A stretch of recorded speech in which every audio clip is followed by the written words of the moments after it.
आप लोगों ने सोचा होगा कि वह नाम क्यों छोड़ दिया। वह नाम है जिसके नेतृत्व में आज इतना भव्य कार्यक्रम यहां पर आयोजित हुआ है, वह डॉक्टर मंजू भदौरिया।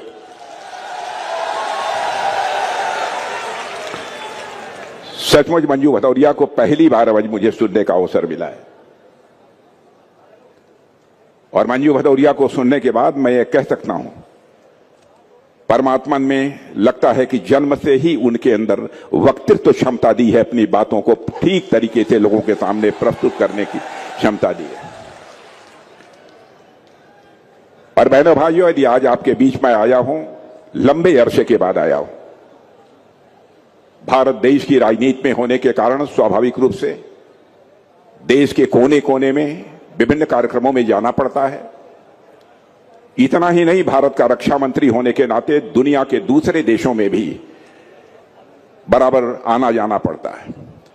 दिल की हसरत यही रहती है कि एक बार अपने उत्तर प्रदेश वासियों के बीच में पहुंचूं, लेकिन चाहते हुए भी जितना मैं चाहता हूं, जो हमारी चाहत रहती है, उसके अनुरूप आप लोगों के बीच मेरा आना संभव नहीं हो पाता है। और लंबे समय के बाद मैं आया हूं, लंबे समय के बाद आया हूं, फिर भी आप लोगों ने जिस तरीके से तालियां बजाकर मेरा स्वागत किया है, अभिनंदन किया है,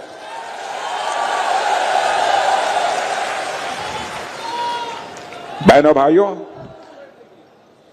मैं आश्वस्त हूं कि मैं जहां रहूंगा, जिस रूप में रहूंगा, आपका स्नेह, आपका आशीर्वाद बराबर मुझे प्राप्त होता रहेगा। आपने तालियां बजाकर स्वागत किया है, अभिनंदन किया है, लेकिन भारत की परंपरा है और शिष्टाचार का तकाजा है, स्वागत, अभिनंदन और सलाम दुआ कभी एक तरफा नहीं होना चाहिए। इसलिए मैं भी एक बार शीश झुकाकर आप सभी बहनों भाइयों का हार्दिक अभिनंदन करता हूं, आप सभी का स्वागत करता हूं।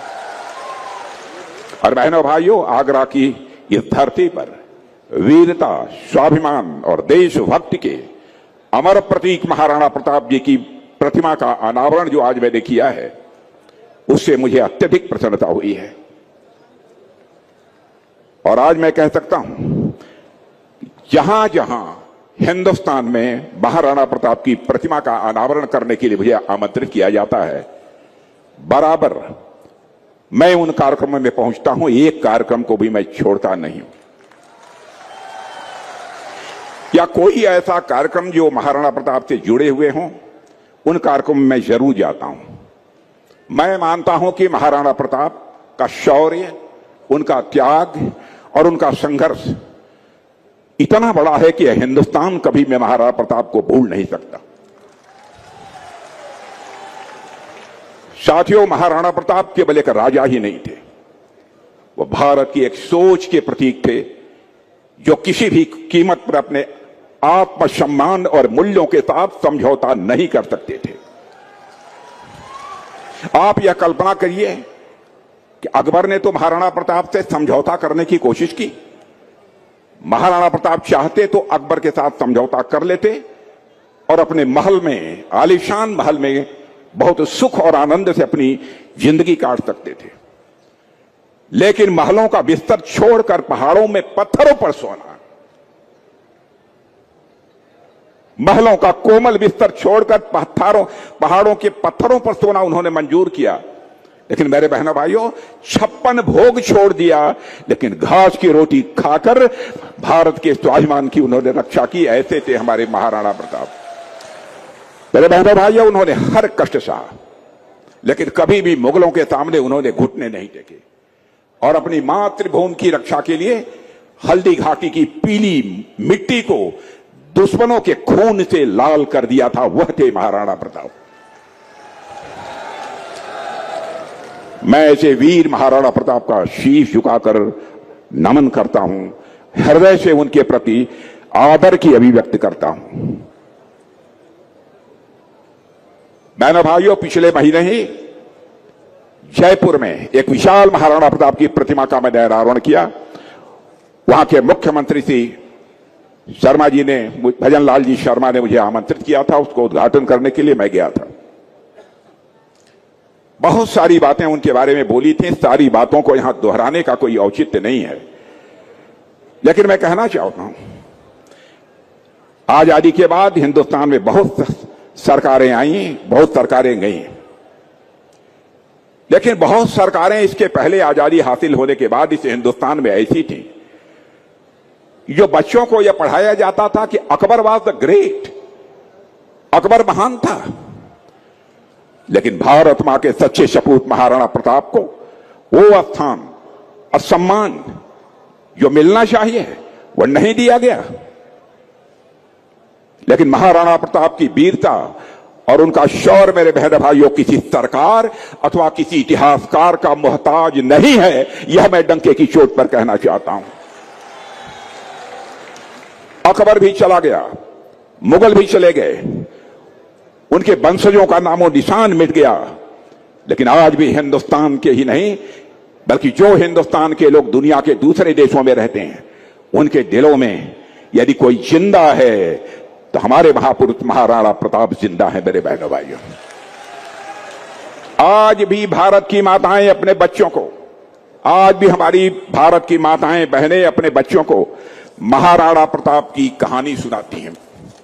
महाराणा प्रताप के पूरे जीवन से मेरे बहनों भाइयों यह प्रेरणा मिलती है कि आजादी की कोई कीमत नहीं हुआ करती, देश और देश के लोगों के आत्मसम्मान से बढ़कर कुछ नहीं है। और इसी सोच के साथ हमने पिछले 12 वर्षों में भारत के गौरव को बढ़ाने के लिए प्रधानमंत्री मोदी जी के नेतृत्व में से हिंदुस्तान में काम किया है। हम लोगों की पूरी कोशिश थी कि भारत के हर नागरिक को सुरक्षा मिलनी चाहिए, भारत के हर नागरिक को सम्मान मिलना चाहिए। और बहनों भाइयों, मैं केवल भाषण के लिए नहीं कह रहा हूं, दुनिया के अधिकांश देशों में मेरा आना जाना होता है, इसलिए मैं कहना चाहता हूं कि आज के 12 वर्ष पहले भी दुनिया के कई देशों में कई कार्यक्रमों को संबोधित करने का, वहां के नेताओं से, राष्ट्राध्यक्षों से, वहां के प्रधानमंत्रियों से मिलने का मुझे अवसर प्राप्त हुआ है। लेकिन जो भाव आज यदि हम किसी देश के राष्ट्रपति, प्रधानमंत्री अथवा रक्षा मंत्री से मिलते हैं, इस समय लोगों के मन में देखते हैं भारत के प्रति बहनों भाइयों, तो हमारा यह सीना चौड़ा हो जाता है। हमारे प्रधानमंत्री मोदी जी के नेतृत्व में अंतर्राष्ट्रीय जगत में भारत की प्रतिष्ठा बढ़ी है। मेरे बहनों भाई, अंतर्राष्ट्रीय समुदाय में भारत की प्रतिष्ठा बढ़ी है। पहले अंतर्राष्ट्रीय मंचों पर कुछ भारत बोलता था तो भारत की बातों को जितनी गंभीरता पूर्वक लिया जाना चाहिए नहीं लिया जाता था, लेकिन आज हमारा भारत अंतर्राष्ट्रीय मंचों पर कुछ बोलता है मेरे बहनों भाइयों, तो सारी दुनिया कान खोलकर सुनती है भारत बोल क्या रहा है। यह भारत की हैसियत बनी है। मैं आपको याद दिलाना चाहता हूं, 2014 के पहले आए दिन कहीं न कहीं कोई आतंकी घटना ऐसे हिंदुस्तान में हुआ करती थी, तब भी कांग्रेस की अध्यक्ष हुआ करती थी। अब कौन अध्यक्ष हुआ करता था मैं नाम नहीं लेना चाहता, आतंकवादियों के मारे जाने पर उन्होंने आंखों से आंसू बहाए थे। और कांग्रेस के नेता राहुल गांधी जी ने तो यहां तक कह दिया कि हम सब आतंकी हमले रोक नहीं सकते। कभी कभी एक दो इस प्रकार की घटनाएं हो ही जाती हैं, लेकिन आज हमने अपने जवानों को मेरे बहनों भाइयों खुली आजादी दे दी है। कहीं पर भी आतंकवादी वारदात होती है तो आतंकवादियों का सफाया होना चाहिए, और आतंकवादियों का सफाया यही नहीं होना चाहिए, सीमा पार करके जाना हो तब भी आतंकवादियों का सफाया होना चाहिए। आपने देखा होगा ऑपरेशन सिंदूर, आपने देखा होगा पुलवामा, उसके पहले भी जो घटनाएं हुई थी उन घटनाओं में भी हमारे प्रधानमंत्री जी ने किस प्रकार से कार्रवाई की थी। और बहनों भाइयों, इस बार धर्म पूछकर निर्दोष नागरिकों को मारा आतंकवादियों ने।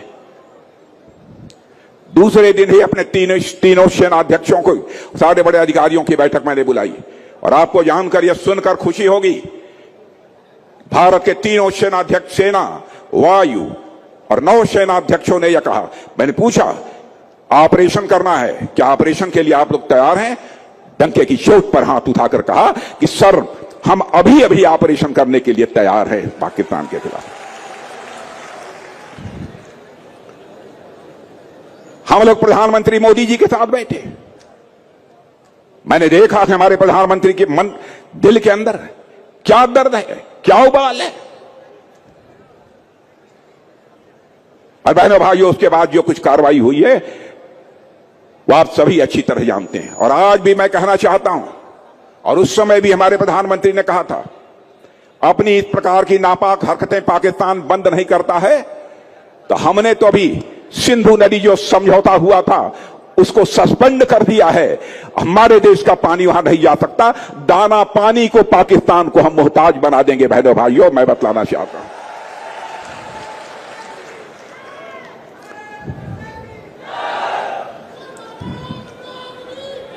और बहनों भाइयों, मैं कहना चाहता हूं, हम लोग शांति चाहने वाले लोग हैं, लेकिन अशांति फैलाने वालों को हमेशा के लिए शांत करना भी हम जानते हैं। 12 साल पहले कोई सोच नहीं सकता था कि भारत को कभी नक्सलवाद से मुक्ति मिलेगी। कई वर्षों तक नक्सलियों का तांडव हिंदुस्तान के कोने में कहीं न कहीं चलता रहता था, खून की होली खेलते थे। हमारे पुलिस के और सुरक्षा के जवान जो खड़े हैं यहां पर हमारे सामने, सैकड़ों की संख्या में हमारे ऐसे पुलिस और सुरक्षा के जवान जो कि नक्सलवादियों के खिलाफ संघर्ष करते थे, उनके ऊपर गोलियां चलाते थे। बड़ी संख्या में हमारे पुलिस के जवानों ने भी अपनी शहादत दी है। कोई सरकार इसे बर्दाश्त कर ले बहनों भाइयों, लेकिन हम लोगों की सरकार इसे बर्दाश्त नहीं कर सकती। सड़कें नहीं बन पाती थी, उन क्षेत्रों में कोई उद्योग नहीं लग पाते थे, सब तो सब सारे स्कूल जो पहले चल रहे थे सारे स्कूल भी बंद होते। लेकिन बहनों भाइयों, आज हम डगे की चोट पर कह सकते हैं, अपने प्रधानमंत्री के नेतृत्व में हमने हिंदुस्तान से नक्सलवाद का पूरी तरह से सफाया कर दिया है। और हमने साबित कर दिया है कि हम जनता से झूठे वादे करके नहीं आए, साफ नीयत से हम देश की सेवा करने के लिए आए। हम राजनीति करते हैं तो केवल सरकार बनाने के लिए राजनीति नहीं करते हैं मेरे बहनों भाइयों, हम लोग राजनीति करते हैं तो देश बनाने के लिए राजनीति करते हैं, समाज बनाने के लिए भी राजनीति करते हैं। आज जाकर उन क्षेत्रों में देखिए, स्कूलों में घंटियां बज रही हैं, सड़कें बन रही हैं, विकास पहुंच रहा है। और महाराणा प्रताप की वीरता के किस्से तो हम सभी जानते हैं, लेकिन हमें साथ यह भी जानना चाहिए कि उन्होंने कभी समाज को, हमारे महाराणा प्रताप ने तोड़ने का काम नहीं किया है, महाराणा प्रताप ने समाज को जोड़ने का काम किया है। उनके सेना में हर समाज के लोग थे, आदिवासी थे, भिन्न भिन्न जातियों के लोग उनकी सेना में थे। जाति और पंथ के आधार पर उन्होंने कभी भी भेदभाव कभी नहीं महाराणा प्रताप ने किया, जैसा कि हमारे बघेल जी कह रहे थे। वे सबको साथ लेकर चलने वाले थे, इसीलिए महाराणा प्रताप के प्रति हमारी गहरी आस्था है। जैसे हमारे प्रधानमंत्री जी कहते हैं कि सबका साथ, सबका विकास, सबका विश्वास, सबका प्रयास, यह प्रेरणा वहीं से हमको मिली है। और यह और हम लोगों ने महाराणा प्रताप के मूल्यों पर चल के दिखाया है। बहनों भाइयों, हमारे लिए भारत के हर नागरिक का विकास यह हमारी प्राथमिकता है, और हमारे लिए भारत का हर नागरिक समान है। हम जाति पंथ मजहब की राजनीति नहीं करते हैं, हम राजनीति करते हैं तो इंसाफ और इंसानियत की राजनीति करने वाले लोग हैं। कभी हमारे पर आरोप लग जाता है, लेकिन चाहे कोई किसी भी जात का होगा, चाहे कोई किसी धर्म का मानने वाला होगा, जुल्म और अत्याचार करेगा तो वोट की राजनीति को ध्यान में रखते हुए हम तुष्टीकरण नहीं करेंगे। बहनों भाइयों, यदि जुल्म करेगा तो उसके ऊपर हम जितना भी जो भी सख्त कार्रवाई की जा सकती है वह करने में भी हम पीछे नहीं रहेंगे। जहां तक हमारी सरकार का प्रश्न है, आप लोग जानते हैं, कोई यह कह सकता है, आरोप लगाने के लिए कुछ भी आरोप लगा सकता है। बहनों भाइयों, आयुष्मान भारत कार्ड हिंदुस्तान की राजनीति में पहली बार किसी सरकार ने लागू किया था। हमारी सरकार ने, हमारे प्रधानमंत्री ने लागू किया है। किसी एक वर्ग को नहीं मिला है, सबको मिला है, और आगे हम लोग इसको और आगे बढ़ाने वाले हैं। और मेक इन इंडिया प्रोग्राम से भारत में कोई फैक्ट्री लगती है तो उससे सभी को रोजगार मिलता है। वैसे ही यह जो कार्यक्रम हम लोगों ने चलाया है सब आयुष्मान भारत कार्ड का, उसका भी लाभ अधिकतम गरीबों लोगों को मिल रहा है, उसके अतिरिक्त मध्यम वर्गीय परिवारों को मिल रहा है। स्वच्छता का अभियान हमारे प्रधानमंत्री ने सारे देश में चलाया, तो क्यों हर क्षेत्र में सफाई हो, हर व्यक्ति का जीवन बेहतर हो।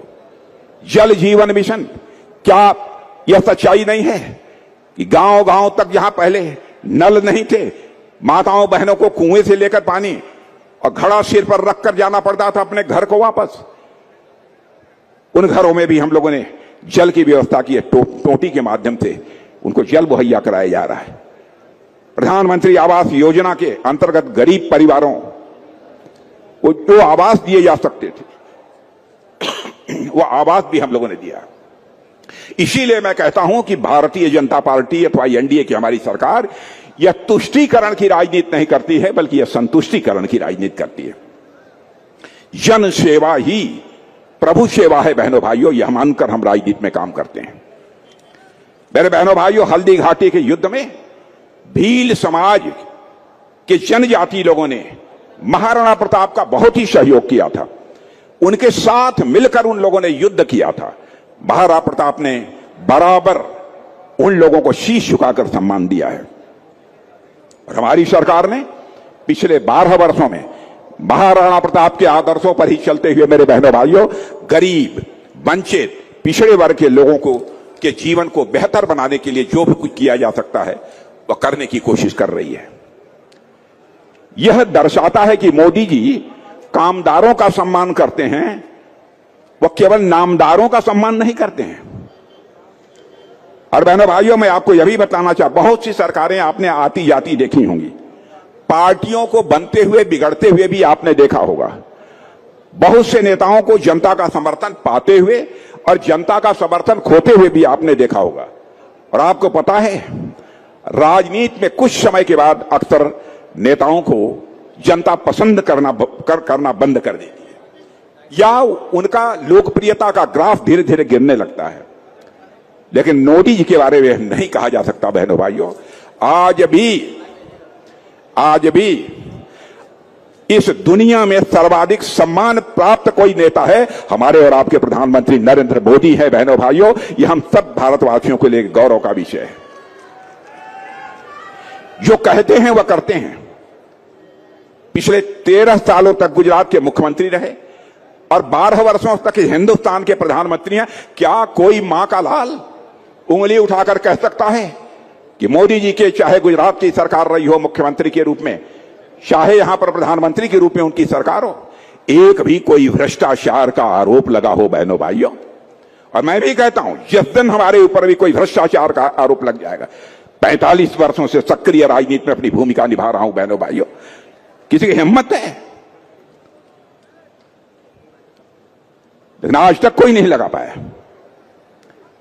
भारत देश की जनता का विश्वास हम सबको प्राप्त है और यह विश्वास हमारी सरकार के प्रति पूरी दुनिया में कायम है। और मेरे बहनों भाइयों, प्रधानमंत्री मोदी जी ने को आपको जानकारी होगी समाचार पत्रों के माध्यम से, दुनिया के 32 देशों का जो सर्वोच्च सम्मान होता है वह हमारे आपके प्रधानमंत्री मोदी जी को दुनिया के देशों ने दिया है। और मैं समझता हूं कि यह केवल मोदी जी का सम्मान नहीं है, बल्कि भारत के 140 करोड़ भारतीय जनता का यह सम्मान है। मेरे बहनों भाइयों, हम जो सोचते हैं वह बोलते हैं और जो बोलते हैं करके दिखाते हैं। हमने कहा था जम्मू कश्मीर से धारा 370 समाप्त करेंगे और आपने देखा, चुटकी बजाकर हम लोगों ने धारा 370 समाप्त कर दिया बहनों भाइयों।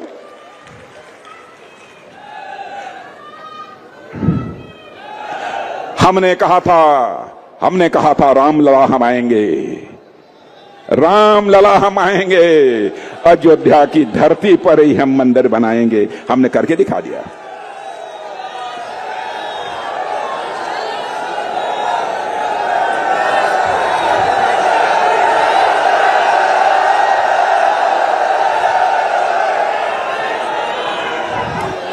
बहनों भाइयों, हम राजनीति करने में डरते नहीं हैं।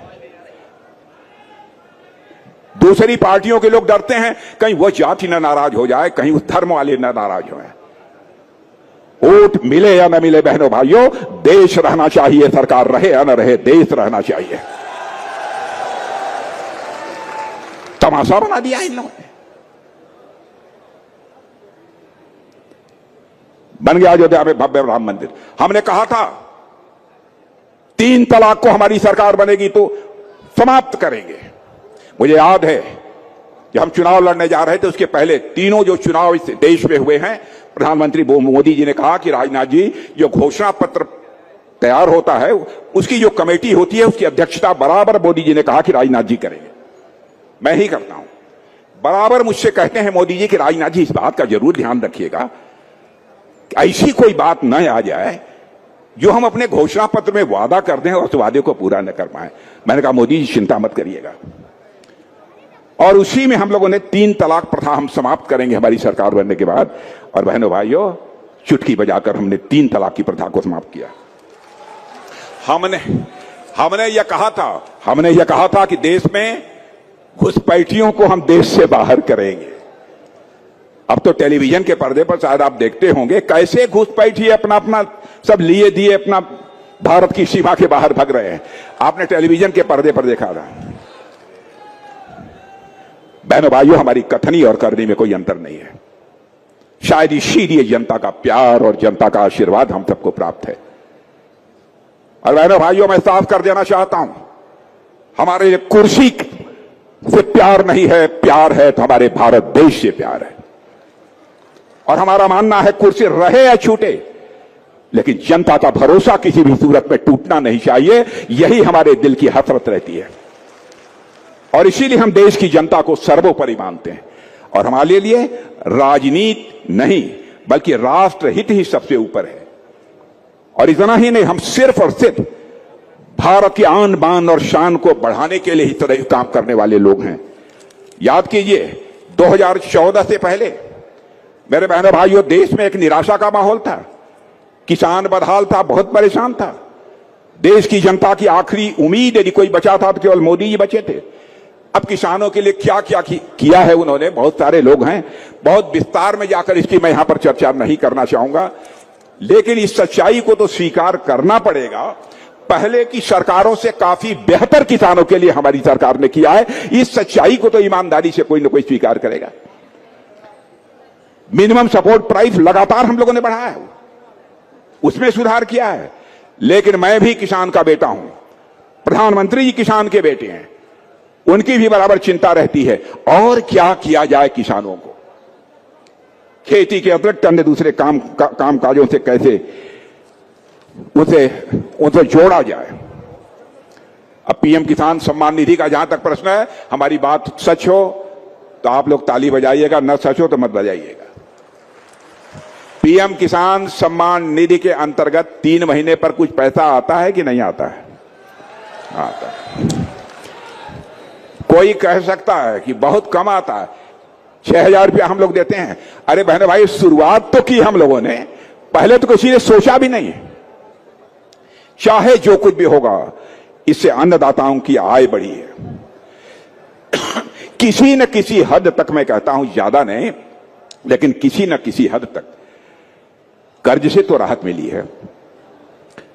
2019 में पीएम किसान सम्मान निधि की शुरुआत की गई, तब समाजवादी पार्टी और कांग्रेस जैसे विरोधी दल के लोग देश की किसानों को गुमराह कर रहे थे। लोग कह रहे थे, अरे साहब ये देखिए, ये बीजेपी वाले धोखा दे रहे हैं। 2019 का चुनाव जैसे ही पूरा हो जाएगा, इस योजना को बंद कर देंगे। मैं बहनों भाइयों कहना चाहता हूं, उनसे पूछिए, जहां जाए पूछिए। यह कहा था कि यह योजना प्रधानमंत्री किसान सम्मान निधि की 2019 के चुनाव के बाद समाप्त कर देंगे। क्या हुआ? अभी तक समाप्त नहीं हुई है। बहनों भाइयों, आज मैं कहकर जा रहा हूं, यह योजना जब तक हमारी सरकार है समाप्त नहीं होगी। इस योजना की धनराशि बढ़ेगी, घटने वाली नहीं है। याद कीजिए कैसे उत्तर प्रदेश की पहले की सरकारों के समय चीनी मिलें बंद रहा करती थी। औने पौने दामों पर किसानों का गन्ना खरीदा जाता था। कई सालों तक मैं जानता हूं किसान आते थे, उन किसानों के गन्ने का भुगतान नहीं मिलता था। और इतना ही नहीं, चीनी मिलों के बाहर महीनों तक ट्रालियां खड़ी रहती हैं। लेकिन आज बहनों भाइयों ऐसी स्थिति नहीं है। उत्तर प्रदेश में 3 लाख करोड़ रुपए तक की अधिक धनराशि गन्ना किसानों के बैंक खातों में हमारे यहां के मुख्यमंत्री योगी आदित्यनाथ जी ने भेजा है मेरे बहनों। और देश के किसी भी राज्य के गन्ना किसानों को इतना भुगतान नहीं हुआ है जितना हुआ है। इसलिए मैं कहना चाहता हूं, और बहनों भाइयों, 2014 से पहले भारत दुनिया में वो सम्मान नहीं पा रहा था जिसका वो हकदार था। इतने घोटाले हो रहे थे कि भारत में दुनिया के दूसरे देश का कोई भी निवेशक पैसा लगाने को तैयार नहीं था। लेकिन आज भारत ने दुनिया के दूसरे देशों के साथ अपने जितने अच्छे रिश्ते बना लिए हैं, सारी दुनिया आज हमको सम्मान की नजरों से देखती है। दुनिया भारत के साथ व्यापार करना चाहती है। और आपको जानकर खुशी होगी कि 2014 के बाद से दुनिया के 38 देशों के साथ व्यापार करने का समझौता भारत ने किया है। इसके पहले इसकी कोई कल्पना भी नहीं कर सकता था। आज दुनिया की बड़ी बड़ी कंपनियां भारत में प्लांट लगा रही हैं। बड़ी बड़ी कंपनियां भारत में प्लांट लगा रही हैं। ये आगरा की बात आप कर रहे थे। आगरा भी डिफेंस कॉरिडोर का ही एक नोड है। आगरा डिफेंस कॉरिडोर जो उत्तर प्रदेश में घोषित हुआ है, डिफेंस फैक्ट्रियां अब इधर भी लगेंगी। लखनऊ से लगनी शुरू हो गई हैं, चित्रकूट में लगी, कहीं न कहीं कोई न कोई इंडस्ट्री इस प्रकार की लगती चली जाएगी। अभी तो यह सिलसिला आगे बढ़ने वाला है मेरे बहन भाइयों, समय की प्रतीक्षा कीजिए। आज जहां तक आईफोन का प्रश्न है, आईफोन खूब चलता है। 25% दुनिया में 100 में से 25 आईफोन यदि कहीं पर बन रहे हैं तो हमारे और आपके देश भारत में बन रहे हैं। और जानते हैं बहनों भाइयों, आपकी खुशी होगी, जिस उत्तर प्रदेश के रहने वाले आप लोग हैं, फोन बनाने के आईफोन बनाने के मामले में हमारा उत्तर प्रदेश नंबर 1 है, सबसे आगे है। और आज देश में जितने भी फोन बन रहे हैं में से आधे से ज्यादा उत्तर प्रदेश में ही बन रहे हैं। मेरे बहनों भाइयों, 2014 से पहले महिलाओं की स्थिति क्या थी मुझे बताने की जरूरत नहीं है। हालात कुछ ऐसे पैदा होते थे कि उन्हें अपने मान सम्मान और स्वाभिमान